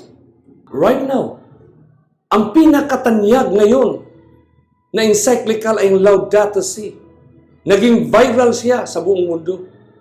On care for our common home. Laudato Si. Sa loob ng encyclical na ito, talagang ipinamulat sa buong sanlibutan yung kahalagahan ng pag-iingat ng ating common home. Now, we need also to take care of ourselves. Yung rest na sinasabi nga niya dyan the law of weekly rest forbade work on the 7th day. So, Pope Francis mentioned 7th day. As so the day of rest centered on the Eucharist sheds its light on the whole week, motivate us to a greater concern for nature and the poor. Paano niya na-engage yung nature, yung poverty, doon sa Sabbath as rest? Mga kaibigan, mga kapatid, ito ang tinatawag yung the generations of principles and policy na unti-unting nagsisettle down ito sa mindset ng ating generations. Nagsalita ng lahat ng mga leaders ng mundo, kapatid. In our generations, natunghayan natin ang isang presidente ng isang iglesia na tinatawag natin Seventh-day Adventist. Nang na-elect si Elder Ted Wilson as President of the General Conference of the Seventh-day Adventist Church, sinabi niya, go forward, not backward. Alam niyo ba, every time the Seventh-day Adventist Church have a General Conference, the world, the ecumenical world, has also made its own to observe and try to be engaged in the Adventist Church. Kaya nakamonitor sila lahat, kapatid. Marami nga tayong mga guest dyan. Mga official na ini-invite para sa ating General Conference. Kasi yun na ang lakaran ng ating modern, postmodern generations. Sinabi dito, do not succumb to the mistaken idea, gaining support, even in the Seventh-day Adventist Church, of accepting worship or evangelistic outreach methods merely because they are new and trendy. This was the first message, Sabbath message of Elder Ted Wilson when he stood to be the president, the newly elected president of the General Conference of the Seventh. Sabi pa na, we must be vigilant to test all things according to the supreme authority of God's word and counsels with which we have been blessed in the writings of Elijah. Don't reach out to movements. Ganda, no? Very prophetic din. Si Elder Ted Wilson. Don't reach out to movements or mega church centers outside the Seventh-day Adventist Church, which promises you spiritual success based on faulty theology. At sinabi niya, signs of Christ coming are increasing in frequency and intensity every day. Destructive events in nature, the great convulsions of world politics, the pervasive and compromising activities of ecumenism. I tell you, my friend, the statement that says the pervasive and compromising activities of ecumenism, nang narinig ito ng mga ecumenical world, grabe, kaibigan, parang earthquake ito na maramdaman nila na nasa peak na sila ng kanilang achievement to make all Christian denominations Buddhist, Islam, Shintoism, at the foreground to be one in unity for God and for the world. Tapos ito ngayon, the pervasive and compromising activities of ecumenism, the dramatic increase of the influence of spiritualism, the deteriorations of world economies, and the disintegration of society and family values. All point unmistakably to the climax of Earth's history, and the Lord's return will take us on the final journey home in heaven. What a very timely statement by the President. Here comes the President of the world getting into one. But here is the President of the General Conference of the Adventist Church, a particular culture that states pervasive and compromising activities of ecumenism. Hindi natin mapagkaila, kapatid, na ang movement talaga na napag-alala natin sa nakalipas na mga episode, talagang papasok literally, symbolically, literally in all churches of the world. Tingnan mo yan. HBCU advocates looking for help for Trump on the funding. Lahat ng ating mga, mga engagement, no? From Pollard, HDA University President. So dito pa natin maintindihan ngayon, kapatid, na halos lahat ng mga political leaders, the United Nations, the US President, President Trump, Pope Benedict XVI, Pope Francis, lahat ng kanilang global positioning statements simplifies the ongoing global positioning system. The system has been going on for the past decades. 1965 pa, kapatid. It's all been an integral part of human dynamism. The system has been in place. Ang term nila niyan, mga kaibigan, inculturation. Way of life na ito. But here comes the General Conference President telling the world the pervasive compromising activities of ecumenism. My beloved friends, the global positioning systems run by the philosophy, the political system, the economic system, the social system, the educational system, the religious system, systems means coordinated scientific coordinations of every human being. But here comes the presidents. Kaya sinabi lately lang, noong 2014, the world will end with peace, not annihilation. Pope Francis says, according to the Catholic News, the world will end with peace. There's something about it, this statement, my friend. He talks about the ending of the world. But it's not about annihilation, it's about peace. How in the world that the Bible tells us that when men shall be shouting for peace and peace could not be found in 2 Thessalonians, in 1 Thessalonians, then sudden destruction cometh. Then we have the statement in 2014 recorded by Thomas D. Williams, a PhD, Pope to the our community. We must focus on unity, not divisions. And according to Pope Francis, the devil works to divide Christians. So who are the devils today, my beloved friends? The moment you will not be part of the ecumenical, the moment you will not engage, you cannot be a part of them. You will become the devil that works to divide the Christians. 2014, mga kapatid, kaibigan, may proklamasyon na kung sino ang mga satanas sa mundo ngayon. And it takes only a simple time. Napakaikli na lang ng panahon, kapatid. Kaya sinabi talaga ni Sister White, oh, how Satan watches to see his bait taken so readily and to see souls walking in the very path he had prepared. He does not want them to give up praying. You write these statements. Ilang beses, may ilang quotation ito sa writings ni Ellen G. White. Oh, how Satan watches to see his bait taken so readily and to see souls walking in the very path he has prepared. So it means that the path that humanity is now walking simply has been prepared. And according to this quotation, he does not want them to give up praying. Ayaw ni Satanas na hinto tayo sa panalangin, kapatid. Because in prayer, he can adulterate us. Yun ang pagpasok ng tinatawag nating mga prayer formats, my friend.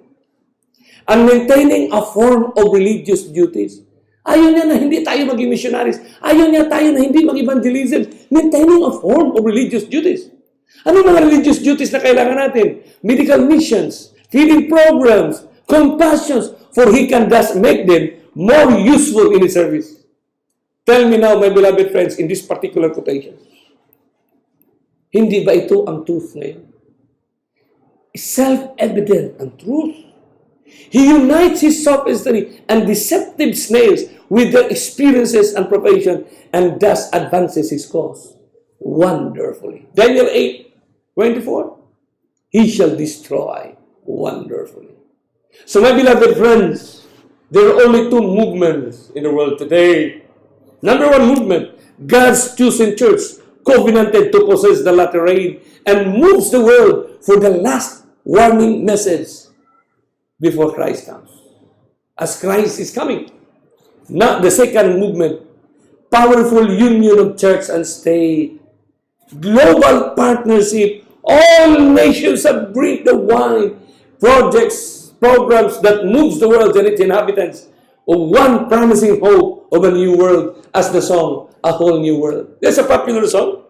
A Whole New World. A new fantastic point of view. Have you heard that song? A whole new world, a new fantastic point of view. That's a wonderful song. Kaya mga kaibigan, dito natin maintindihan why Pope Francis, in his current statements, says, God is not afraid of new things. New! The president of the General Conference said, do not succumb to the mistaken idea gaining support even in the Seventh-day Adventist Church of accepting worship or evangelistic outreach methods because they are new and trendy. Pope Francis said, God is not afraid of new things. Here are the two leaders of these religious organizations. Typically stated, described by the Word of God. The question is, why such statements? Why such statements of these political leaders, religious leaders of our time? Because today, the line of demarcation has now finally been drawn. The demarcation line, a declaration of war, unknown to most human beings, unknown to most of us, that the line of demarcation has now been drawn. A war that we are the David and we are fighting the biggest challenge of lifetime, that it requires the greatest rescue of all time, because we need Christ to rescue us, my friend.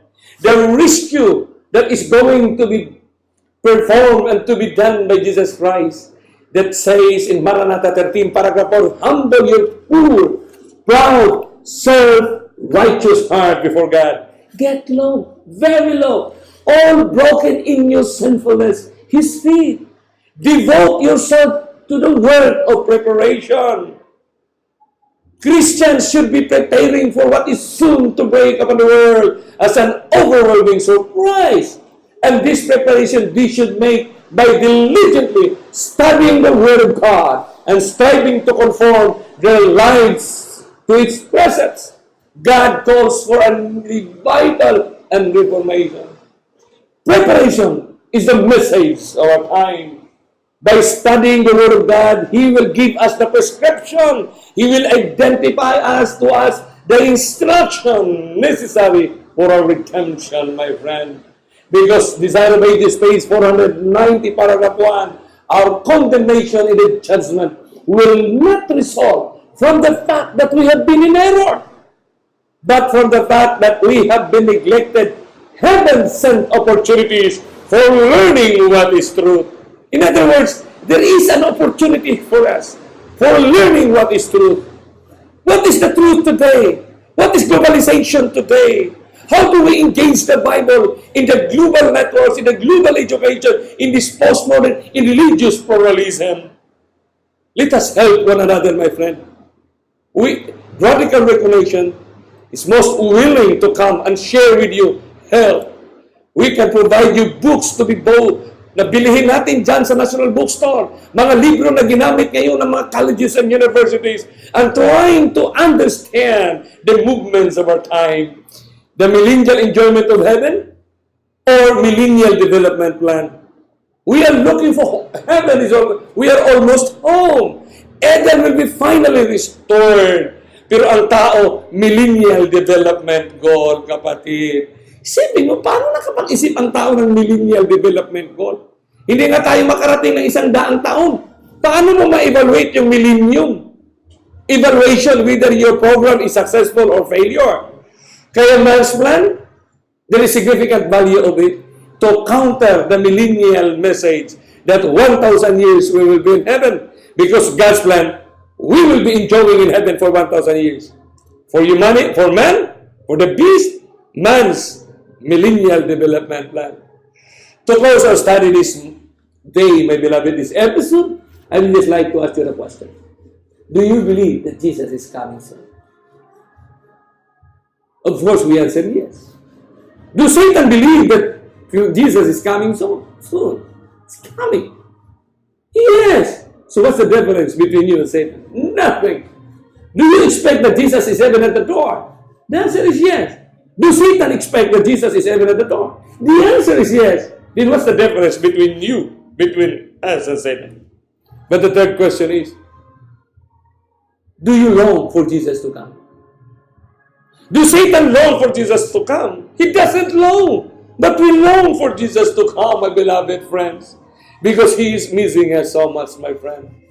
What is the most important reason why Christ must have to come in this planet Earth? What is the most important reason for you? Why Jesus must have to come now? Is it because He is going to terminate Lucifer, Satan, to put Satan on fire? No, my beloved friends. Christ coming, that it will not be too long. The biggest and the greatest reason why Christ must have to come now. Because right now, He is longing to be with us. Let not your heart be troubled. You believe in God, believe also in my Father's house. If it were not so, I would have told you, if I go and prepare a place for you, I will come again to receive you unto me. For where I am, there you may be also. For 6,000 years, the separations that He had experienced to us. Miss na tayo ng Panginoon, kapatid. He misses so much that He wants to come now. So sa mga ating mga kaibigan, dapat natin intindihin. Iwaglit natin kung ano man nakahadlang sa ating puso't isipan para maramdaman natin ang sinasabi ng Panginoon. Let us grow in grace and the knowledge of Jesus Christ. Growing in grace in the knowledge of Him. So we can engage the final proclamation. Where I am, there you may be also. Kung nasaan si Kristo, nandoon tayo. Hindi niya sinabi, kung nasaan kayo, nandoon ako. Pero sinabi niya, where I am, there you may be also. May God continually inspire us to learn more the pangwakas, ang mga pangwakas na pananalita, mga pangwakas na kaganapan na binalot ng napakabuting mga hangarin, ang mga pangwakas na mga kilos na binalot ng napakagandang mga hangarin. But let us always go back to the law and to the testimony, because the testimony of Jesus is telling us straight on the line that He is coming, the movement of His coming. So my beloved friends, let us come to Him and ask His help, that our eyes will be open, because the healing is Christ's own statement when He delivered His message at the river, at the mount, and the island. Just continue to like, subscribe, and share this to your family and friends around the world. The global positioning statements, the global positioning system is in place right now. So we continually, as we learn to grow in grace, the next episode is the most interesting one, because the title is so simple. Here's the title. Simple and yet so devastating persecution. How we have to see the system and what's going on in the world today. Simple and yet so devastating persecution. Please continue to like and share to your subscribe, share to your family and friends. God bless us.